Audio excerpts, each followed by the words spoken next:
नमस्कार, मैं हूं आपके साथ अली मतर जोहार। झारखंड की शुरुआत बड़ी खबर से करते हैं। हजारीबाग से इस वक्त बड़ी खबर है, जहां पर बरही पहुंचे हुए हैं राष्ट्रीय बाल संरक्षण आयोग के अध्यक्ष प्रियंक कानूनगो। रुपेश पांडे मामले को लेकर आयोग की टीम पहुंची हुई है। बाल संरक्षण आयोग की टीम रुपेश पांडे के घर पहुंची। रुपेश के दोस्तों से आयोग के अध्यक्ष मिल रहे हैं। बरही एसडीपीओ नजीर अख्तर और एसडीओ पूनम कुजूर भी मौजूद हैं। बरही थाना में एसपी मामले के जांच अधिकारी से आयोग की टीम मुलाकात करेगी और मामले से जुड़े डॉक्टर से भी आयोग की टीम मिली है।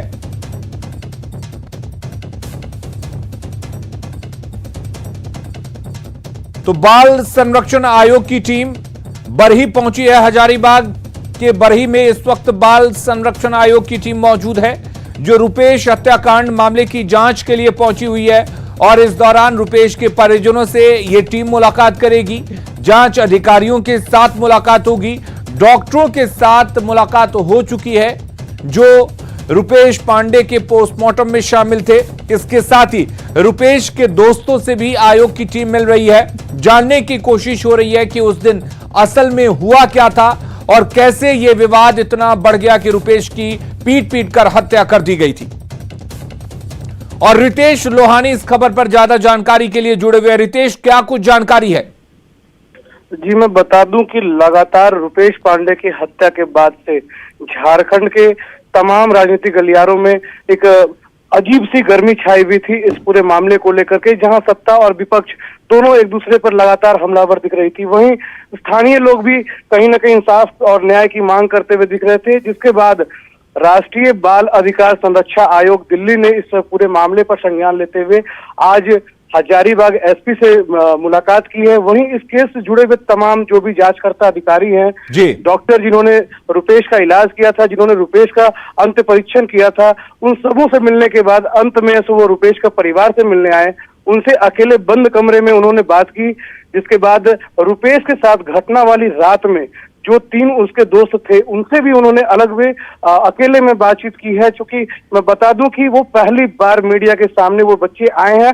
हालांकि उन बच्चों ने मीडिया से बात नहीं की, प्रशासन ने भी मीडिया से बात करने से उनको रोका है, क्योंकि वही वो एक मैं कह दूं कि साफ साफ में एक अहम सुराग, अहम एक गवाह के रूप में वही 3 बच्चे थे जिनसे वो मिले हैं।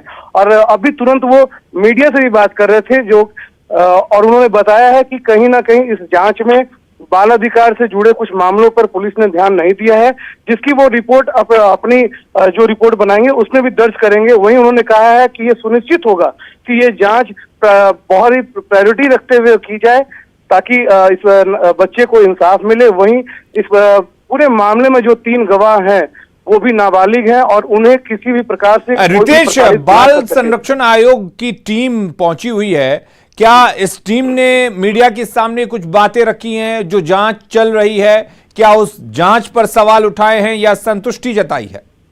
जी बिल्कुल, मैं बता दूं कि अभी तुरंत ही वो मीडिया से बात कर रहे थे और मिलीजुली प्रतिक्रिया आई है। कहीं ना कहीं उन्होंने कहा है कि जांच करने के दरमियान में बाल अधिकार का कहीं ना कहीं हनन हुआ है, जिसका वो अपने रिपोर्ट में जिक्र करेंगे।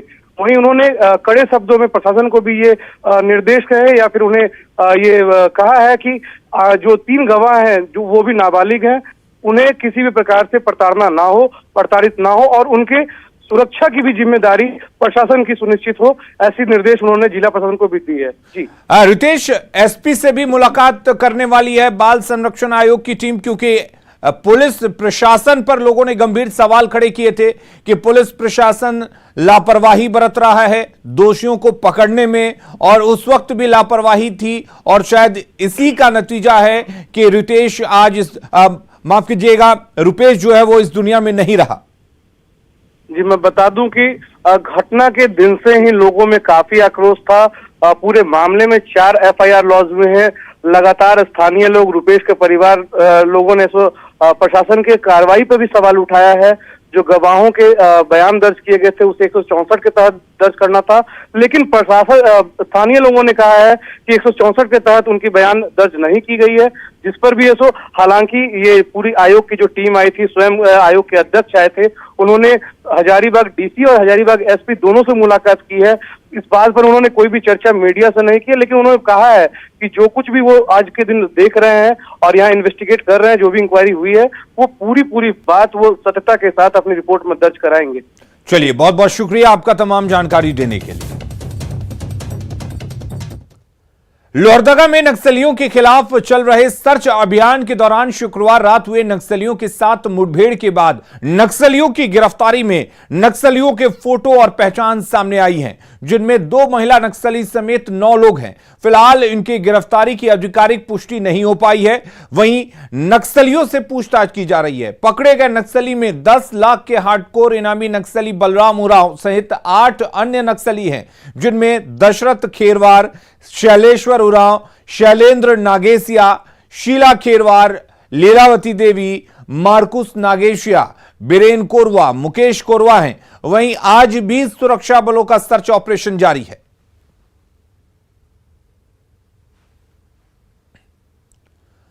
और रुक करेंगे इस वक्त एक और बड़ी खबर की। कोडरमा से बड़ी खबर आ रही है, जहां पर कोडरमा रजौली घाटी में एक ट्रेलर पलटा है और ट्रेलर पर कोल्ड ड्रिंक लदा हुआ था। अनियंत्रित होकर यह ट्रेलर पलट गया। कोल्ड ड्रिंक लूटने की इस दौरान होड़ मच गई। स्थानीय लोग कोल्ड ड्रिंक लेकर भागते हुए नजर आए। कोडरमा थाना क्षेत्र के मेघातुरी की यह घटना है। तस्वीरें आप देख सकते हैं किस तरह से एक ट्रेलर पलटता है। उसके बाद स्थानीय लोग कैरेट उठाकर कोल्ड ड्रिंक अपने घर ले जाते हुए दिखे। आप तस्वीरों में देख सकते हैं, क्या बच्चे हों क्या बड़े हों, हर कोई कोल्ड ड्रिंक लूटने में लगा हुआ है।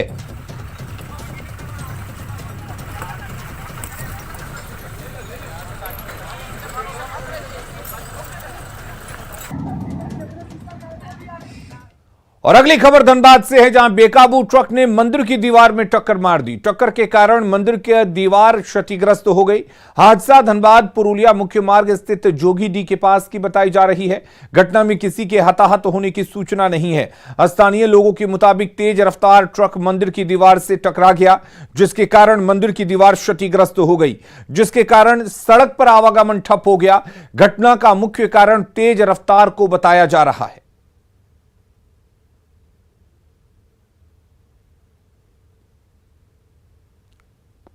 साइड में जो सबसे मतलब बड़ी बड़ी गाड़ियां जो खड़ी रहती है, जो बीच रोड पे आधा रोड पे गाड़ी खड़ी रहती है, आधा रोड से नीचे उतर के रहती है।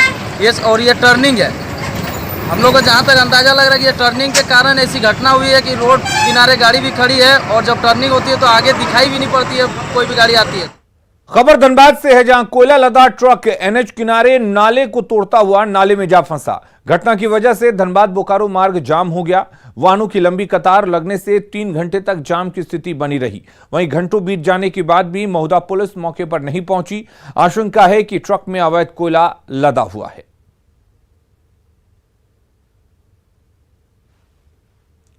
कोडरमा में वन विभाग और पुलिस ने 18 टन ढिबरा लदे ट्रक को जब्त किया है। वन विभाग और पुलिस ने गुप्त सूचना मिलने पर डोमचांच इलाके से 18 टन ढिबरा लदा ट्रक जब्त किया है।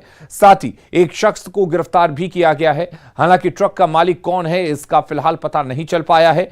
विभाग ने अवैध ढिबरा जब्त करने का मामला दर्ज कर लिया है। आपको बता दें कि ढिबरा लदे वाहनों पर प्रशासन सख्ती बरत रहा है। कोडरमा जिले के ढिबरा खदानों से बड़े वाहनों में भारी मात्रा में ढिबरा लाद कर फैक्ट्री तक पहुंचाई जाती है। इन ट्रक को पकड़ा गया है। सर कहाँ का है? एक गिरफ्तारी हुआ है जो अपने को नीतीश कुमार बता रहा है और उसका फादर का नाम लालजीत मेहता उर्फ ललित मेहता है। बोकारो में जमीन विवाद में नोटिस का जवाब देने गए पक्ष ने पुलिस पर अभद्रता का आरोप लगाते हुए थाने का घेराव किया। जरीडीह थाना क्षेत्र के बांदडी में 2 पक्षों के बीच मालिकाना हक को लेकर उपजे जमीन विवाद में 41A का जवाब देने गए पक्ष ने उग्र होकर जरीडीह थाना का घेराव किया। लोगों ने आजसू नेता नरेंद्र महतो के नेतृत्व में थाने का घेराव किया। आजसू नेता नरेंद्र महतो ने पुलिस पर मारपीट कर गाली गलौज करने का आरोप लगाया और पुलिस पर दूसरे पक्ष के साथ मिलकर झूठा केस दर्ज करने का संगीन आरोप भी लगाया है। तुम यहाँ से जल्दी से निकलो, नहीं तो तुमको भी धारा में फंसा कर तुमको भी जेल भेजने का काम करेंगे। और हमको वहाँ से थाना के अंदर से धक्का मुक्की करते हुए ये थाना के गेट के बाहर हमको लाया गया है। गोड्डा के ठाकुरगंगटी प्रखंड के हरिदेवी रेफरल अस्पताल में मरीज के परिजनों ने जमकर हंगामा किया। अस्पताल में डॉक्टर के नहीं होने के बाद जमकर हंगामा हुआ। दरअसल हादसे में घायल होने के बाद एक युवक को इलाज के लिए अस्पताल लाया गया। अस्पताल लाने पर पता चला कि अस्पताल में डॉक्टर ही नहीं है। मरीज दर्द से कराहता रहा, लेकिन अस्पताल में कोई देखने तक नहीं आया। कुछ देर इंतजार करने के बाद परिजनों ने हंगामा शुरू कर दिया।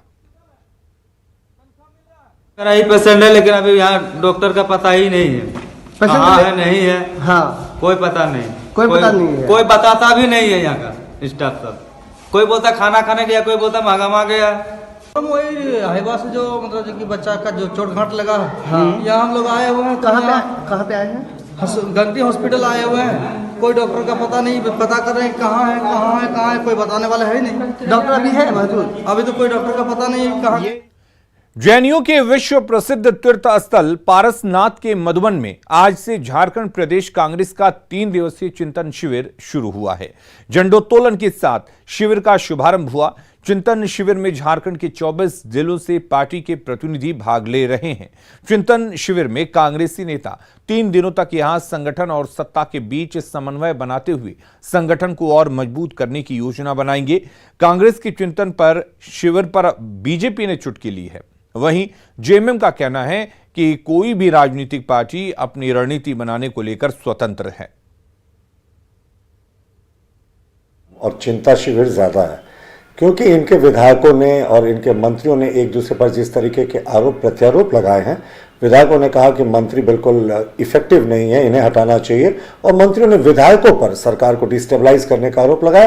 तो ये सारी बातें एक दूसरे पर आरोप प्रत्यारोप के दौर में यह चिंता का शिविर है। अपनी पार्टी की मजबूती के लिए या कार्यकर्ताओं के बीच एक संदेश देना, झारखंड में भविष्य में आने वाले समय में वो कैसे बेहतर ढंग से, चूँकि ये सरकार में भी यहाँ है, कैसे बेहतर ढंग से अपने लोगों को, कार्यकर्ताओं को, अपने फॉलोअर्स को कैसे वो उनके अनुरूप शासन व्यवस्था चला सकते हैं। उसमें कई तरह की बातें आएंगी, डिस्कशंस होंगे, विचार विमर्श होगा, और जो भी जिन विषयों पर कोई चिंता होगी आने वाले समय के लिए कि कैसे हम क्या कुछ कर सकते हैं।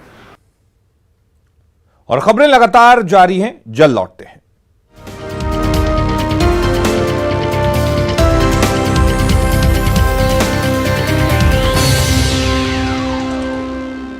चतरा सांसद सुनील कुमार सिंह ने हेमंत सरकार पर बड़ा हमला बोला है। उन्होंने सरकार पर लोक आस्था, लोक चेतना और लोक संस्कृति की अनदेखी करने का गंभीर आरोप लगाया है। उन्होंने मां भद्रकाली को बौद्ध और जैन सर्किट से जोड़ने में राज्य सरकार पर दिलचस्पी नहीं दिखाने का आरोप लगाया। में हो, जैन सर्किट के रूप में हो या पूरे पिटखोरी को, तो मुझे लगता है कि रिटर्न उससे 10 टाइम्स ज्यादा तुरंत मिलेगा 1-2 साल के अंदर। इसलिए ये कोई किसी से हम लोग ये नहीं कर रहे हैं कि हमको अनुदान दीजिए। रांची स्मार्ट सिटी में मंत्रियों का बंगला बनाने के लिए ठेकेदार मिल गया है। हैदराबाद की केएमबी कंस्ट्रक्शन मंत्रियों का बंगला बनाने के साथ समूचे परिसर का विकास करेगी। निर्माण कार्य की लागत 69.90 करोड़ रुपए होगी। काम पूरा करने के लिए 24 महीने का समय तय किया गया है। स्मार्ट सिटी में मंत्रियों के बंगले का डिजाइन दिल्ली की परामर्शी कंपनी मास एंड वॉइस ने तैयार किया है। पिछली बार सिंगल टेंडर होने की वजह से उसे रद्द कर बंगलों के निर्माण के लिए रीटेंडर किया गया था। जुडको ने टेंडर खोलते हुए केएमबी कंस्ट्रक्शन को L1 घोषित कर दिया है। जल्द ही कंपनी को वर्क ऑर्डर जारी किया जाएगा। के मंत्रियों को आवास देने का वादा पूरा होता नजर आ रहा है। ठीक मेरे पीछे स्मार्ट सिटी का ये वही आवास है जो झारखंड के मंत्रियों को अलॉट किया गया है और बहुत जल्द ही निर्माण कार्य पूरा होने वाला है। आज की अपडेट में हैदराबाद की कंपनी को इसका ठेका दे दिया गया है, जो कि केएमबी कंस्ट्रक्शन कंपनी है। यह वही कंपनी है जो इस बंगला को बनाएगी। निर्माण कार्य की लागत की बात करूं तो 70 करोड़ की लागत से यह पूरा कार्य पूरा होना है और लगभग 24 महीने का समय तय किया गया, यानी कि 2 साल में यह पूरा का पूरा आवास बनकर तैयार हो जाएगा। स्मार्ट सिटी में मंत्रियों के बंगले का डिजाइन दिल्ली के परामर्शी कंपनी मास एंड वॉइस ने तैयार किया है। अंदर की सुविधा की बात करूं तो परिसर में क्लब हाउस बनाया गया है, जिस क्लब हाउस में स्विमिंग पूल से लेके प्लेइंग जोन है और लाउंज भी बनाया गया है। एक पर एक जो मंत्री को किया गया वादा है, वो गाड़ी हो चाहे आवास, वो पूरा होता नजर आ रहा है। कैमरा पर्सन संजीव के साथ रूपाली त्रिपाठी, न्यूज़ 18 रांची।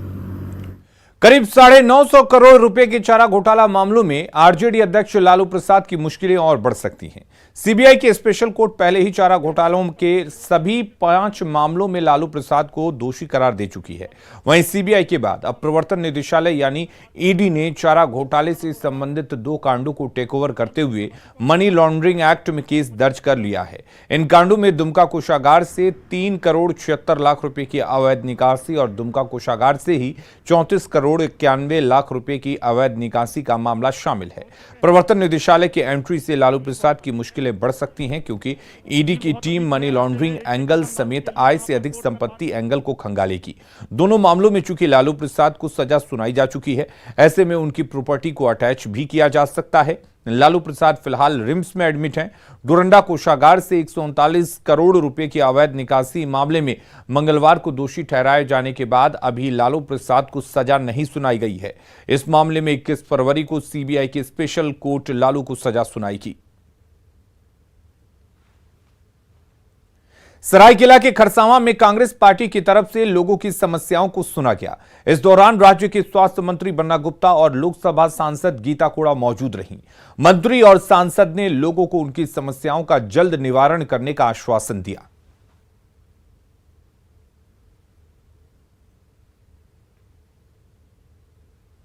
के माध्यम से जिस तरीके से सीधे जनता के साथ में माननीय मंत्री जी जुड़ रहे हैं, तो ये हम लोगों के लिए बहुत अच्छी बात है, क्योंकि सभी लोग मंत्री जी के पास नहीं पहुंच सकते हैं, लेकिन मंत्री जी सभी के पास अपनी पहुंच रख रहे हैं। ये यहाँ के सरायकेला वासियों के लिए, सरायकेला खरसावां लोकल जिले के लिए बहुत बड़ी बात है। रामगढ़ के रजरप्पा स्थित प्रसिद्ध सिद्धपीठ मां छिन्नमस्तिका मंदिर में फाल्गुन मास की पंचमी तिथि को दर्शन, विवाह और मुंडन के लिए भारी संख्या में श्रद्धालुओं की भीड़ उमड़ी। दर्शन के लिए श्रद्धालुओं की लंबी कतार लग गई। भीड़ को नियंत्रित करने के लिए पुलिस बल की तैनाती भी की गई है। रविवार को छुट्टी का दिन होने के कारण भी श्रद्धालुओं की ज्यादा भीड़ है। रविवार के दिन मां के दरबार में से छुट्टी का दिन रहता है सरकारी ऑफिशियल वर्कर लोग का, जैसे रविवार को भीड़ तो होता ही, लेकिन मुंडन का भी होने के कारण आई भीड़ है। पुलिस द्वारा विधि व्यवस्था सुचारू ढंग से चलाने के लिए सारी ड्यूटी हम लोग तैनात किए हैं जगह जगह पर, और सुचारू रूप से मंदिर में पूजा अर्चना हो रहा है। जीवन में मेहनत और लगन से कुछ भी संभव है। न्यूज़ 18 की पहल बायजूस यंग जीनियस में हम कई ऐसे बच्चों से मिले जिन्होंने अपने दृढ़ संकल्प से वो कर दिखाया जो उनकी उम्र में असंभव प्रतीत होता है। आनंद नरसिम्हन ने पहले एपिसोड में दिखाई गई अद्वैत कला कोलारकर के साथ बातचीत की। आइए एक नजर डालते हैं।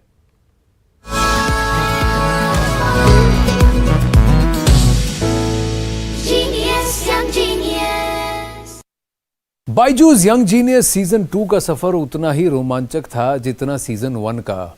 यहाँ पर हमें कुछ अद्भुत बच्चे तो मिले ही, लेकिन उनका काम, उनका जज्बा जो है समाज कल्याण का, जन कल्याण का, वो मुझे बहुत भा गया।